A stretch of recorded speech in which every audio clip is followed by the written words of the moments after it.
My son has brown eyes. I see my son's face when I look at him. And this little boy, he's not ISIS. He's not a combatant.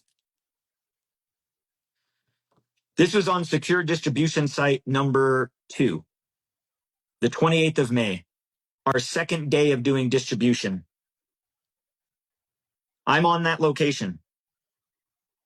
I didn't get this secondhand. I didn't see it from afar and then assume. I saw it.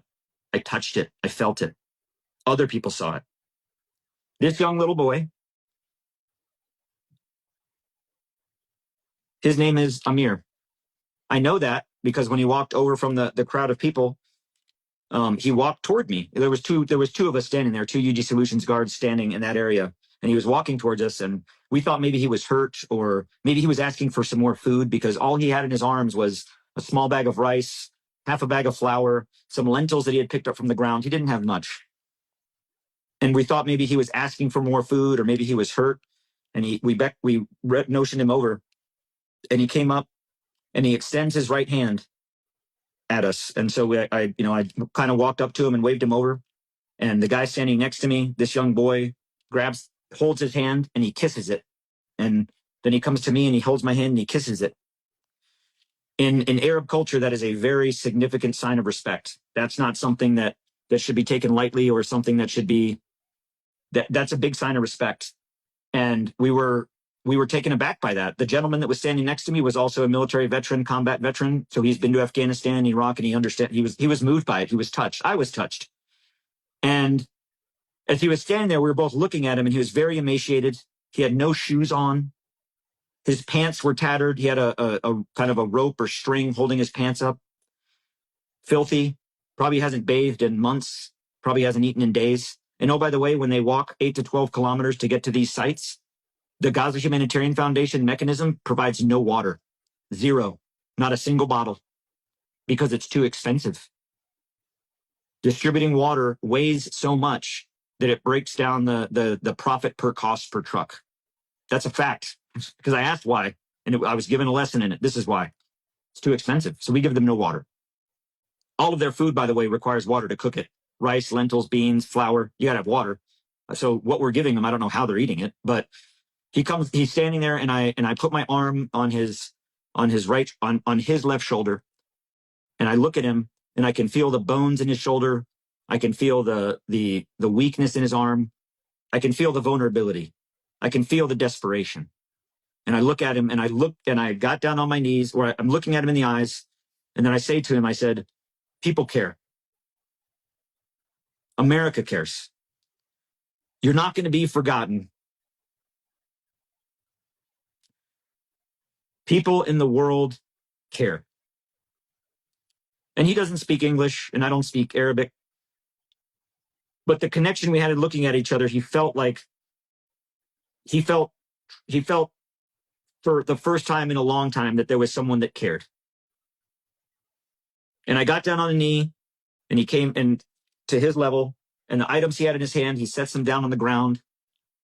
And he raises his hands, and they're small, fragile. You can see bones sticking, just the bones through the skin. And he places his hands on my face, and he kissed me. And he looked at me in the eyes, and he says, thank you. He said it in English. Thank you. Like, people are starving in Gaza. People are dying in Gaza. These children that are starving and dying, these children, they look like everyday Americans. This child is picking up noodles off the ground with his bare hands because there was no food left. So he's picking up noodles to put into his backpack. Amir goes back to the main group, and he goes out the exit. We had a very strict protocol that they come in a certain way, get the aid, and then they go out a certain way. From the way they came in, it takes them back to the way they came in. The exit takes them back that same way. So they enter from the Morag corridor. They go south. They go through the station. They exit, and they go north to the Morag corridor. So coming in and going out, they're tied right back into the active combat zone. Site number 2 particularly is a little bit different than the other sites because it's in between site 1 and 2. And there's an IDF combat outpost just off the corner of SDS 2. So there's a berm that lines that road going out. So if people are leaving the exit and someone is on the east side of the berm shooting into the crowd over here, you can't see what's on the other side of that berm because of the obscuration, the field of fire. So the IDF are shooting at the crowd that's leaving. As the crowd left and they would hit the Morag corridor to go west, the IDF would shoot at them, shoot at their feet, shoot over their head. We would shoot at them, shoot at their feet, shoot over their head, shoot into the air. And the bullets start hitting off the ground. There's video of this. It's on the BBC video. Hitting off the ground, see dirt flying up. And I was still on the site. I was below the berm. It was the second time we had done distribution. So when I heard the gunfire kick off, the automatic machine gun fire, I thought we were under attack. I thought something had happened. So I ran up to the southern berm and I laid down to take cover. You know, I'm observing and I'm looking and I see the shooting keep going on, like just the rap and Palestinians dropping on the side of the road. So Amir didn't make it home. He walked 12 kilometers to get some food, picked up scraps off the ground. That's all that was left because the 8-minute mayhem took all of the food. And by the time he got there, walking with no shoes, hungry and tired, the only thing left for him was to pick up some remnants off the ground. And when he left, he was killed by the IDF. Why? Because they lack discipline, they lack standards, and they lack basic human decency.